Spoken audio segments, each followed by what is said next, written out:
The network. The arrest of Pavel Durov sent shockwaves through the digital world. To some, he was a visionary, a champion of free speech in an age of surveillance.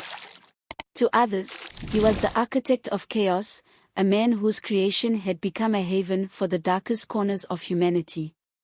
But for Detective Elena Murray, his arrest was just the beginning of a far more sinister unraveling.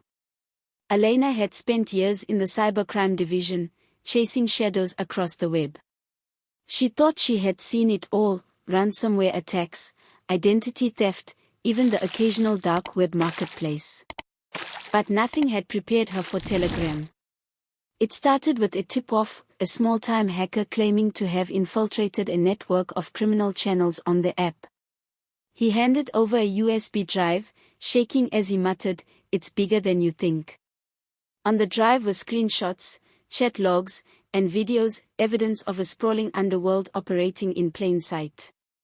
Drugs, weapons, stolen identities, even child exploitation material, all traded openly, with thousands of users participating.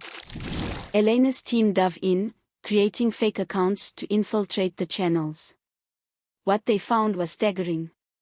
Telegram wasn't just a platform, it was an ecosystem. Criminals used it to advertise, negotiate, and even deliver their goods. And at the center of it all was a mysterious figure known only as the architect. The architect. The architect was a ghost. No one knew their real identity, but the influence was undeniable.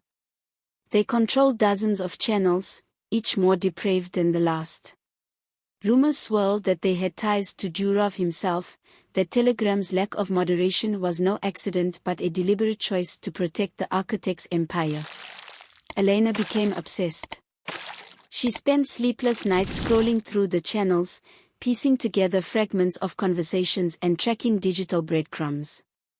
But every lead ended in a dead end.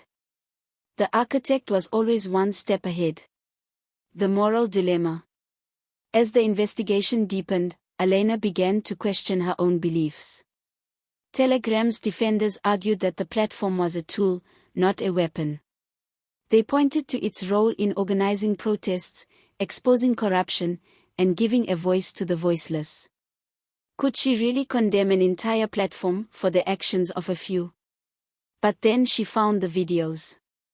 Dozens of them, each more horrifying than the last. Children exploited, lives destroyed, all facilitated by Telegram's refusal to cooperate with law enforcement. Elena's resolve hardened. Whatever the cost, the architect had to be stopped. The conspiracy. Elena's breakthrough came from an unlikely source, a whistleblower within Telegram.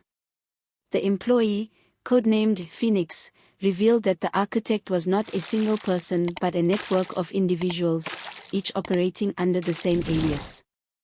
They had infiltrated Telegram's moderation team, ensuring that their channels remained untouched. Phoenix also revealed something even more chilling, a secret project known as Echelon.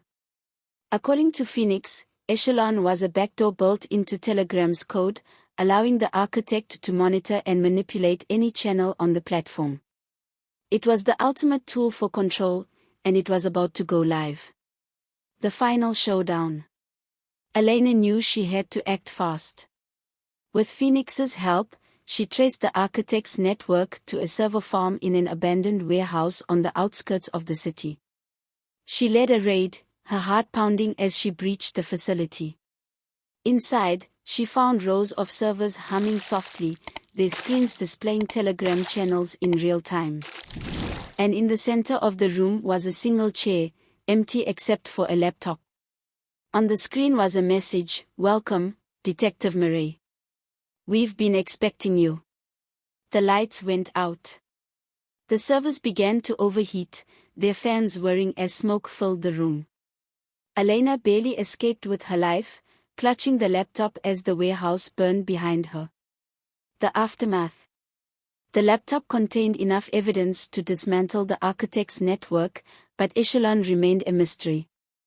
Telegram denied any knowledge of the project, and Durov's lawyers painted him as a scapegoat for the platform's misuse. Public opinion was divided, with some hailing Elena as a hero and others accusing her of overreach.